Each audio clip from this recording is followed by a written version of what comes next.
एक आदमी खुशी-खुशी अपनी हाइबरनेशन मशीन में 90 साल की नींद सोने के लिए जाता है। वह सोचता है कि जब वह जागेगा, तो वह एक नई दुनिया में होगा। लेकिन जैसे ही वह आराम से लेटता है, उसे कुछ अजीब महसूस होता है। मशीन में कुछ गड़बड़ लगती है। वह जल्दी से बाहर निकलने की कोशिश करता है, लेकिन दरवाजा जाम हो जाता है। बहुत मशक्कत के बाद वह किसी तरह बाहर निकलने में कामयाब होता है। अब वह डरने लगता है।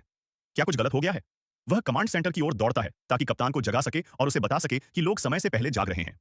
वह कई औजारों का इस्तेमाल करता है, लेकिन कप्तान का दरवाजा नहीं खुलता। अब उसके पास केवल एक ही रास्ता बचता है। वह तुरंत पृथ्वी पर मदद का संदेश भेजना चाहता है, लेकिन जहाज और पृथ्वी के बीच इतनी दूरी थी कि संदेश को वहां पहुंचने में 19 साल लगते और जवाब आने में 36 साल लगते। मतलब पूरे प्रक्रिया में 55 साल लग जाते। इतना लंबा इंतजार करना नामुमकिन था।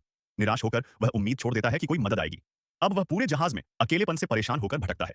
फिर एक दिन उसे महसूस होता है कि जहाज में कोई और भी है। उसका दिल तेजी से धड़कने लगता है। शायद वह अकेला नहीं है।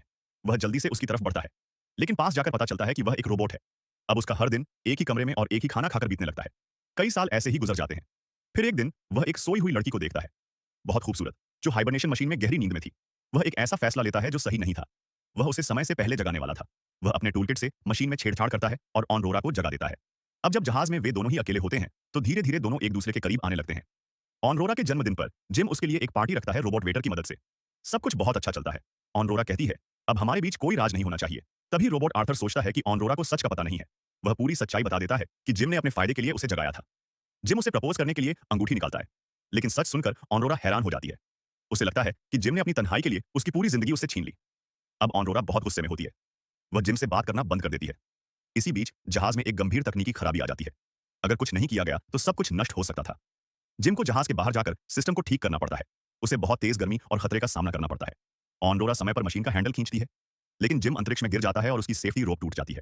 ऑनरोरा पूरी कोशिश करती है उसे रस्सी से खींचने की, लेकिन कोई हरकत नहीं होती।